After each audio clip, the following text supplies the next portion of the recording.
Welcome. I'm Shane for Eye Crave Network, and joining me tonight is Spider-Man superfans. Can I call you superfans? Jonathan Gazze and Axel Howerton. Jonathan is an Instagram photographer, and Axel is an author, and you can go pick up these two books, plus he's got a couple of others. We're going to talk Spider-Man No Way Home, and this is going to be spoilery, so if you haven't seen the movie, hit pause, put us in your queue so you can come back and watch it after you've seen the movie. We waited specifically a couple of weeks after release to talk about the awesomeness that is this movie. So I'm going to give you 5 seconds to walk away, and you've been warned. Ever since I got bit by that spider. I want to know exactly how you felt at that moment when Andrew Garfield and Tobey Maguire came in after Ned creates a portal. Or you just jump right into the biggest spoilers, right? Yeah, that's not the biggest. I mean, I for one kind of felt it was coming. If the villains from the previous movies were going to be there, it kind of felt like an obvious sort of spoiler that that's how things were going to go. I see Axel's nodding. Axel, are you on board with that? Oh, absolutely. I knew that was coming, but it was still a beautiful thing. Andrew Garfield, I think, is totally underrated, and I think everybody realizes it now because he stole that whole show. Toby seemed a little underwhelmed to be there, as usual. What do you expect from Penis Parker? You know what? Had a hard row. I always thought the Andrew Garfield Spider-Man was a fantastic version of the character. I don't know if you guys agree, but like I felt like he kind of characterized him very accurate to how I kind of expect him to be in a live action film. Maybe of the three, which one do you think kind of so far has been your Spider? Well, I mean, I love Tom Holland, and I have a 16-year-old that's been indoctrinated with Spider-Man since birth. We've been watching like 67 Spider-Man since he was a week old. And he's seen like every iteration of Spider-Man after that. He loves Tom Holland. That's his Spider-Man. And I get it because it's like the same age. And it's, that's the high school Spider-Man from, Spider-Man, the animated series and all that kind of stuff. But for me, yeah, Garfield is like 67 Spider-Man. He's that, nerdy but smart ass post-teen Spider-Man who's, in college, working at the Bugle, all that. So he's not quite a kid, but he's not a grown-up. Yeah. And I agree wholeheartedly with that. My 13-year-old daughter, huge into the MCU. She'd never seen the other Spider-Man, so her first Spider-Man was, Tom. So we went through and we watched the Spider-Man 1, 2, 3 with Tobey Maguire. Then we watched the Amazing Spider-Man 1 and 2. And she went from being a Tom fan to a Garfield fan. So that's now her favorite Spider-Man. And after seeing him on screen, all three of them together, I'm totally sold. I want him back. I want him back in another Spider-Man. I think we need him back. Seeing, all three in one movie. I don't know if anyone really watching would have been completely surprised. Shane and I kind of talked about this previously. Like, I feel like one day we're going to be comparing Spider-Mans like people compare, which Bond was your Bond, right? But you'll never have Roger Moore and Sean Connery and Daniel Craig or whoever all in one movie, but we have the luxury of sort of seeing all three current, Spider iterations all in one feature film. So it's kind of interesting to see how, each character's personality, I think, kind of depicted how they were in their original series now all in this one movie. I'll be honest, though, my personal favorite Spider-Man is forever now going to be Jake Johnson. I guess Nick Miller from Into the Spider-Verse. Yeah, I was going to say he did the Elder Spider-Man. He did a fantastic rendition of it. And I don't want to put down Tom Holland. Tom Holland's fantastic as Spider-Man. I think he misses around on that jokiness, and they tried to make him a more serious Spider-Man in this universe. And I like that joke around and mess with them, and that was what Andrew Garfield's Spider-Man did, right?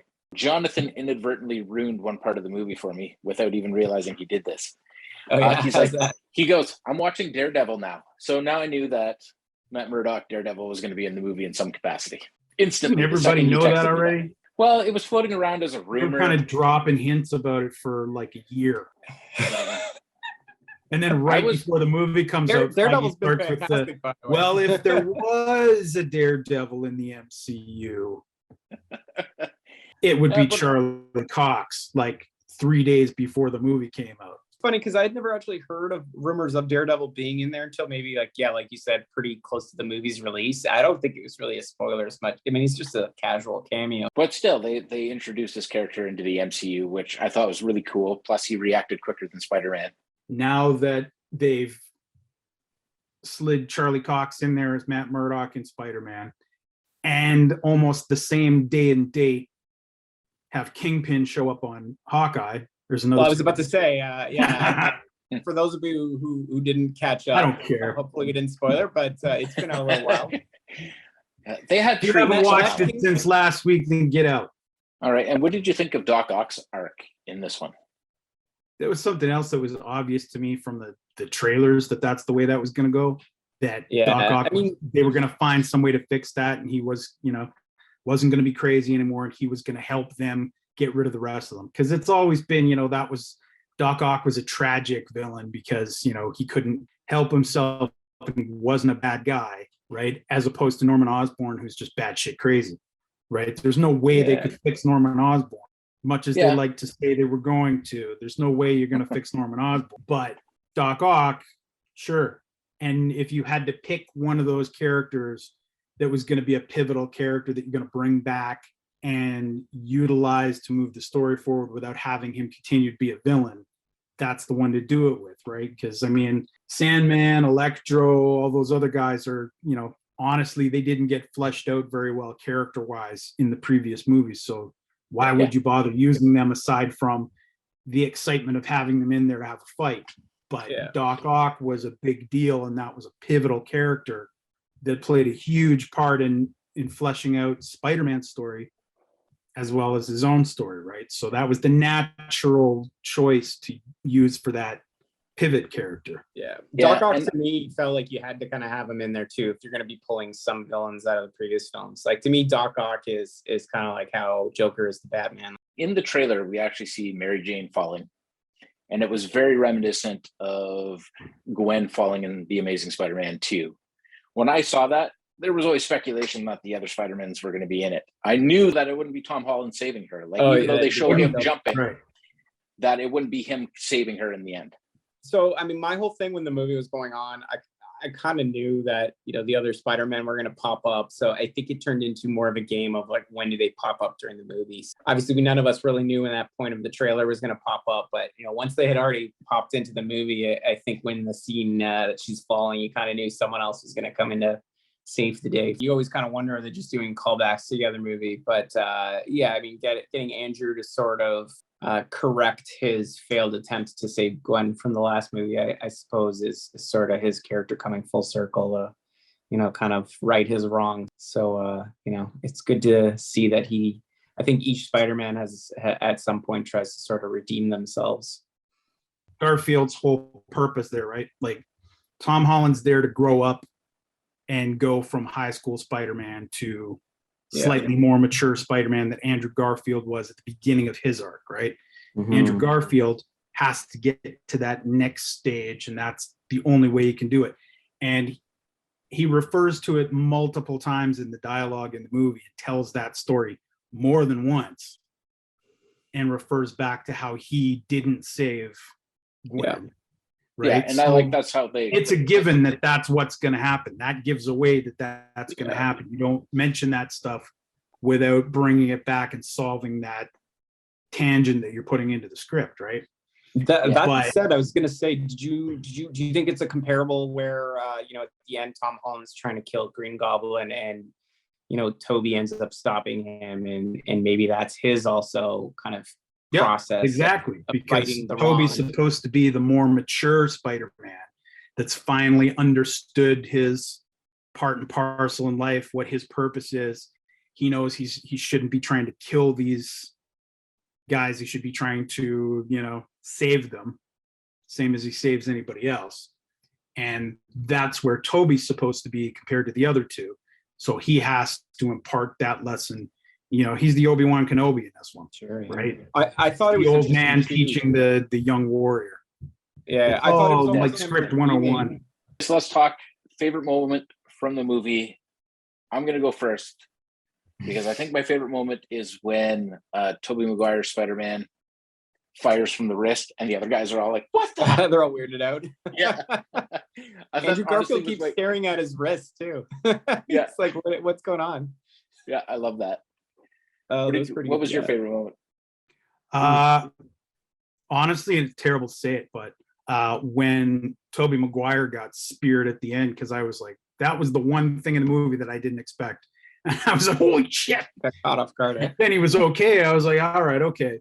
But, you know, they could have just done it that way because, you know, that is the callback to the other movie. That's how Green Goblin dies. So if he were to die that way, it would be kind of poetic justice, right? Mhm. But that's the only part that they really got me. The rest of it, I wasn't really surprised. But that moment, that's where I like jumped up a little bit. And other than that, when Garfield, you know, saved MJ, I was just like, that's when I got overclamped. Everybody, you know, the kids were, you know, they were kind of roller coastering through the whole thing, and I was kind of keeping it together until that part, and then I was just like, little wavy. I was gonna say my emotional moment. I mean, it was always sad seeing Uncle Ben die with the other Spider-Man, but I think in this scenario, seeing Aunt May kind of play that role was kind of interesting because you kind of, you know, I think the obvious comparisons, you know, from Spider-Man to Spider-Man, you kind of know, oh, they all got bitten by a spider. You know, we never really hear the backstory of what happened to Uncle Ben in this Tom Holland version, but I guess to see that each Spider-Man has to have, you know, their loved one pass away, I think was kind of sad, and it kind of caught me, you know, I gotta wipe away. Oh, my allergies were hitting me that moment, but yeah, it was, you know, it was a little bit of a downer, and you kind of feel bad for, you know, Spider-Man's always kind of the tragic hero, right? So, and he gets the famous line in one form, and kind of interesting. So she uses the original comic book version of the great power, there must also come great responsibility line. And, you know, all of them kind of, you know, hit that eureka moment where they all realize they've kind of gone through the same sequence. And it seems like each character has to kind of go through their version of this emotional trauma for them to kind of realize they're here to sort of be the good hero at the end of the day. So it's kind of sad moment, but it was an interesting kind of way to kind of bring all the characters emotionally together. And I think it hits a lot harder with that one because Uncle Ben in the previous movies was around for what? A quarter of each movie, the first movie, yeah. Right? And May has been there for, you know, 2+ movies, halfway, 3/4 of the way through the third movie. Then it finally happens, right? And she was a pretty pronounced part of the first 2 movies. So yeah, and she was in the Avengers movies as well. So it wasn't just even the Spider-Man movie. She's been multiple movies in this universe. So yeah, so it holds a lot more weight. Yeah, I think that was the probably the one thing that kind of caught me off guard, because I mean, anyone who's watched the shows or cartoons or whatever knows, you know, Aunt May tends to be the one that's kind of his consistent person through his life. So this rendition of Spider-Man now, you know, especially at the end of the movie when, you know, the spell kind of cancels out everybody who knows him, you can kind of feel like he's truly alone. He's lost Aunt May, who usually was his only kind of anchor, and now he doesn't have that. Either none of the Avengers know him, you know, his friends, like he's truly alone. So it's kind of interesting to see, you know. I think that threw me off.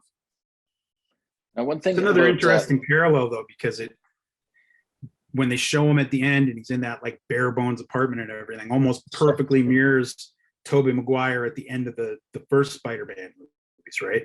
And Tobey Maguire is pretty much, it's him by himself, trying to figure things out. He's in the apartment by himself, right? And it almost looked like the same apartment. So that was another nice little callback.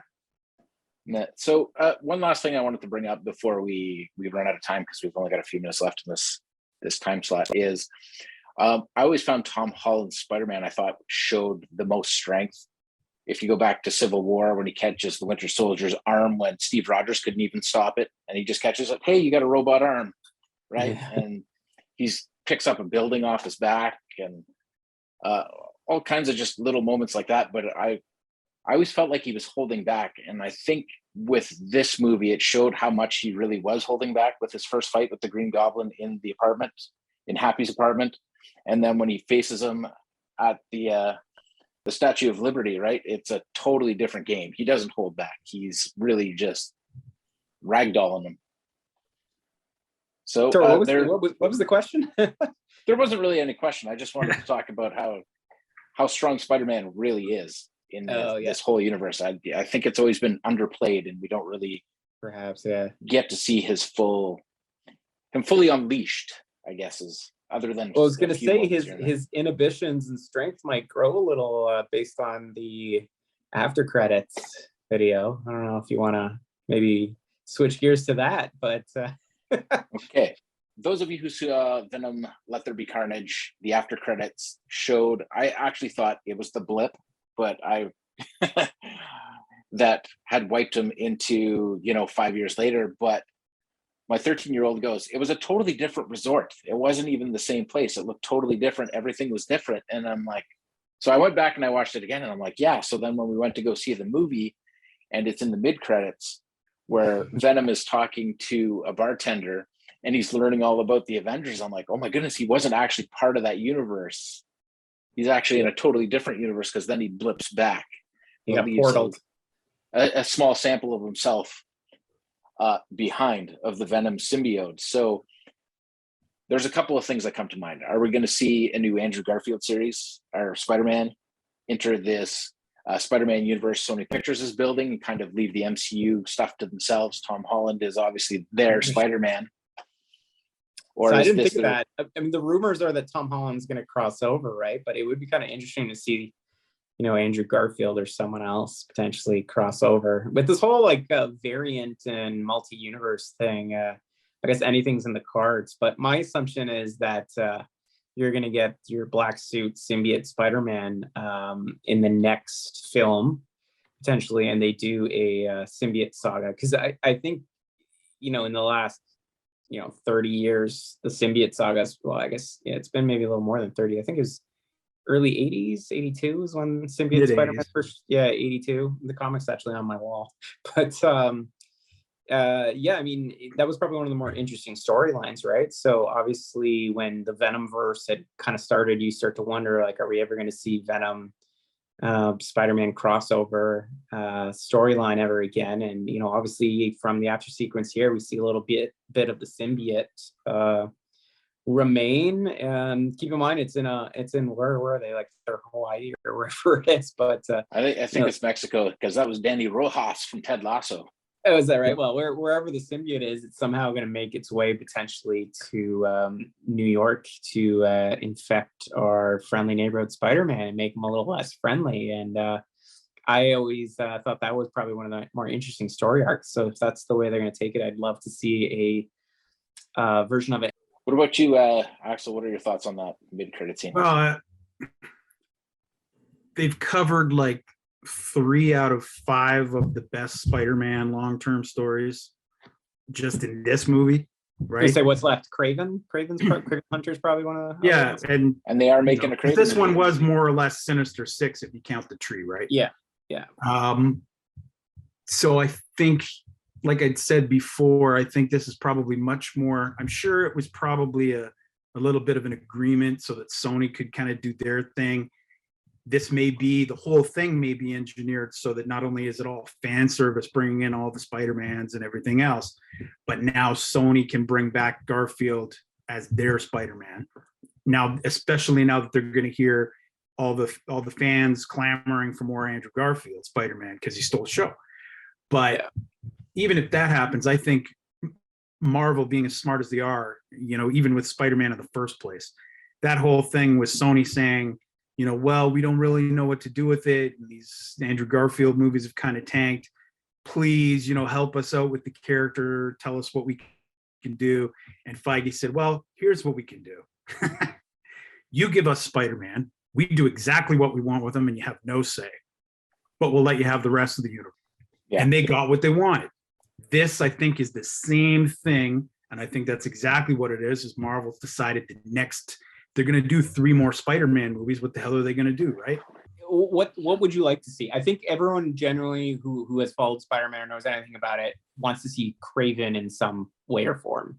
I think a Kraven storyline seems like an obvious bet, whether it's a spinoff or part of these future 3. Because I mean, you can't do the same characters over and over, right? Like we've done Doc Ock, Electro. Like the only ones I can think of in the other movies, they haven't done them in Marvel yet, right? They haven't done it all in the MCU. Yeah. So now they have the opportunity to do the symbiote story in the MCU better than it was done in half of a Spider-Man movie and Spider-Man 3, right? Like you can't cram that whole story into another, into part of a movie with 5 other villains and whatever. So if they're going to do 3 more movies, you can just about bet that that's going to be mostly the symbiote story. Yeah, you can do a whole trilogy just off that whole story arc for sure. There you go. The Spider-Man fans have spoken. Guys, I want to thank you for coming on tonight. You guys obviously know a lot more about Spider-Man than I do. I think I have a Spider-Man and Kraven comic upstairs in my box of comics from when I was a kid. I see you wearing your Batman t-shirt already while we're talking Spider-Man.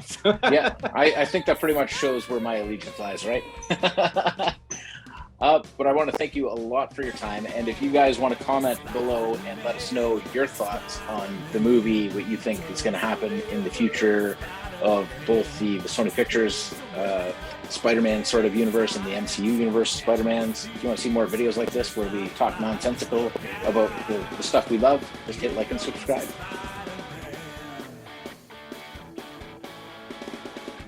he strong? Listen, but he's got